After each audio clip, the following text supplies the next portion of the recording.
Hello, मेरा नाम तरुण है और मैं आईआईटी कानपुर फिज़िक्स डिपार्टमेंट में पीएचडी स्टूडेंट हूँ।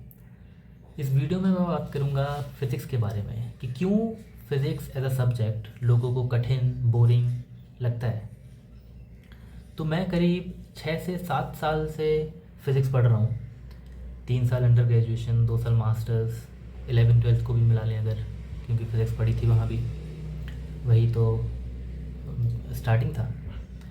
तो मैंने काफ़ी सारे लोगों को देखा है जिन्होंने फ़िज़िक्स पढ़ी है मेरे साथ, जिन्होंने फ़िज़िक्स को अलग अलग तरीके से देखा है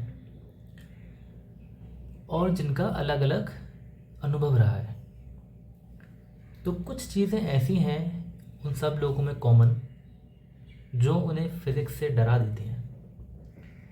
अगर मैं इनिशियल स्टेज की बात करूं, जो कि होता है 11th और 12th, जहाँ पे हर स्टूडेंट का इंटरेस्ट डेवलप होता है किसी भी सब्जेक्ट में,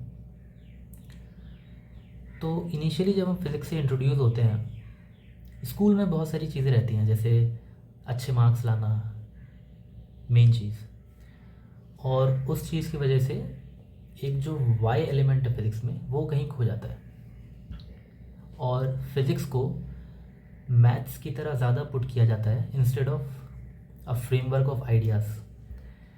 for example, initially 11th class में हम इंट्रोड्यूस किए जाते हैं न्यूटन्स लॉ से, F=ma, और instead of asking why Newton wrote F=ma, we start solving questions कि F=ma से हम कैसे कैसे क्वेश्चन सॉल्व कर सकते हैं।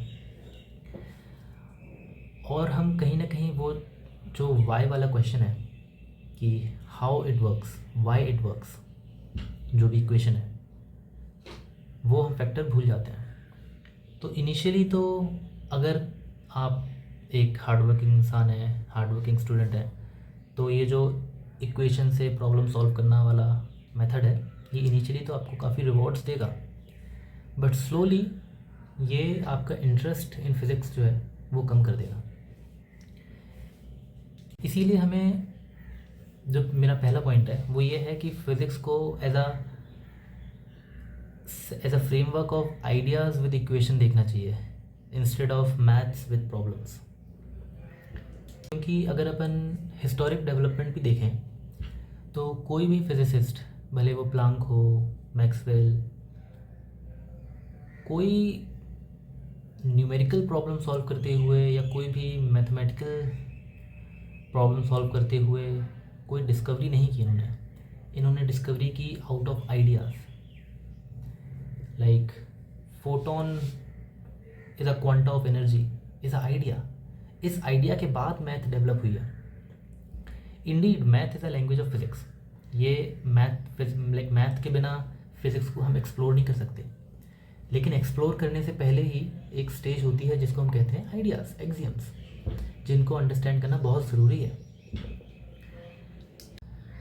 आइडिया ऑफ फोटोन, कि फोटोन एक लाइट की एनर्जी का क्वांटा है, इस आइडिया की तरह और भी ऐसे ग्राउंड ब्रेकिंग आइडियाज़ हैं, जैसे कि time is relative.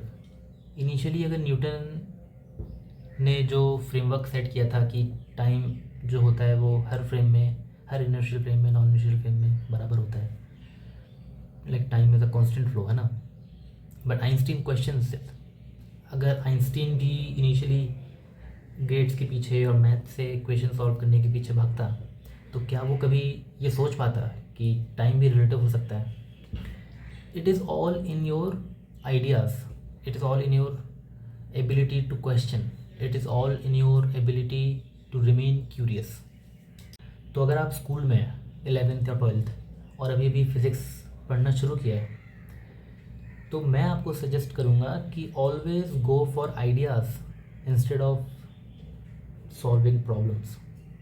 Problem solving बहुत ज़रूरी चीज़ है, बट उससे पहले आता है आइडियाज़, और उस पर आपकी एक अच्छी ग्रिप होनी चाहिए। और क्योंकि वो आइडियाज़ ही हैं जो आपको क्यूरियस बनाते हैं। फॉर एग्ज़ाम्पल, जो आइंस्टीन की थ्योरी है कि मूविंग क्लॉक रन्स स्लो, तो instead of applying that formula कि कोई ऑब्जेक्ट कितनी तेज़ चल रहा है और उसका टाइम कितना स्लो होगा, वो तुम कैलकुलेट कर सकते हो। Instead of that, you have to understand how Einstein wrote this and why this equation works. What is it which forces the constancy of speed of light? Is it a result? Is it an axiom? ये सारी चीज़ें आपको question करना सीखना पड़ेगा, क्योंकि यही सारी चीज़ें हैं जो आपको किसी भी एकेडमिक फील्ड में देर तक लास्ट करने में हेल्प करती हैं। और एट द एंड यही मैटर करता है कि आप कितनी देर तक फील्ड में लास्ट कर पा रहे हैं। तो मेरा जो मेन मोटिव था इस वीडियो का वो यही था कि फिज़िक्स को as a framework of ideas देखो, ना कि इक्वेशंस जिससे हमें प्रॉब्लम सॉल्व करनी है। ऑल्सो अगर आप नए स्टूडेंट हैं 11th और 12th में और आप चाहते हैं कि instead of solving many problems और डूइंग टू मच मैथ आप फिज़िक्स समझना चाहते हैं और आप कोई टॉपिक समझना चाहते हैं, तो do let me know in comments. I will make videos about that. Thank you.